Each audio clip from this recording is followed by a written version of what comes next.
श्री कृष्ण ने कहा है, अगर तुम्हें किसी ने दुखी किया है तो बुरा मत मानना। लोग उसी पेड़ पर पत्थर मारते हैं जिस पेड़ पर ज्यादा मीठे फल होते हैं। अंतकाल में जो मनुष्य मेरा स्मरण करते हुए देह त्याग करता है वह मेरी शरण में आता है। इसलिए मनुष्य को चाहिए कि अंतकाल में मेरा चिंतन करें। यह सच बात है कि भूल करके इंसान कुछ सीखता है, परंतु इसका यह मतलब नहीं कि वह जीवन भर भूल करता रहे और कहे कि हम सीख रहे हैं। कृष्ण कहते हैं, इस जगत में मनुष्य भौतिक वस्तुओं का भोग कर सकता है। अगर वे चाहे तो सब कुछ छीन सकते हैं। मनुष्य कुछ भी नहीं कर सकता। स्वार्थ से रिश्ते बनाने की कितनी भी कोशिश करें वो कभी नहीं बनते हैं, और प्रेम से बने रिश्तों को कितना भी तोड़ने की कोशिश करें वो कभी नहीं टूटते। क्रोध से भ्रम पैदा होता है, भ्रम से बुद्धि व्यग्र होती है, जब बुद्धि व्यग्र होती है तब तर्क नष्ट हो जाता है, जब तर्क नष्ट होता है तब व्यक्ति का पतन हो जाता है। आत्मा न तो जन्म लेती है, न कभी मरती है, और ना ही इसे कभी जलाया जा सकता है, ना ही पानी से गीला किया जा सकता है। आत्मा अमर और अविनाशी है।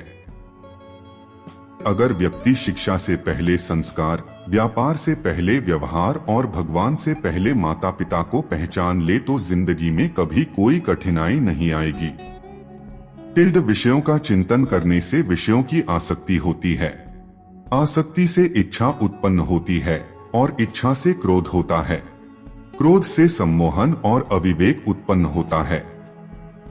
कृष्ण कहते हैं, जैसे प्राणी अपने पुराने कपड़ों उतार कर फेंक देता है, नए को धारण करता है, उसी प्रकार यह आत्मा पुराने शरीर से त्याग करके नया शरीर प्राप्त करती है। तुम उसके लिए शोक करते हो जो शोक करने के योग्य नहीं है, और फिर भी ज्ञान की बातें करते हो। बुद्धिमान व्यक्ति ना जीवित और ना ही मृत व्यक्ति के लिए शोक करते हैं। मन की गतिविधियों, होश, श्वास और भावनाओं के माध्यम से भगवान की शक्ति सदा तुम्हारे साथ है और लगातार तुम्हें बस एक साधन की तरह प्रयोग कर सभी कार्य कर रही है। हर किसी के अंदर अपनी ताकत और अपनी कमजोरी होती है। मछली जंगल में नहीं दौड़ सकती और शेर पानी में राजा नहीं बन सकता, इसलिए अहमियत सभी को देनी चाहिए। धर्म युद्ध में कोई भी व्यक्ति निष्पक्ष नहीं रह सकता है। धर्म युद्ध में जो व्यक्ति धर्म के साथ नहीं खड़ा है, इसका मतलब है वह अधर्म का साथ दे रहा है, वह अधर्म के साथ खड़ा है। अगर कोई मनुष्य हमारे साथ बुरा कर रहा है तो उसे करने दो, यह उसका कर्म है और समय उसके कर्म का फल उसे जरूर देगा।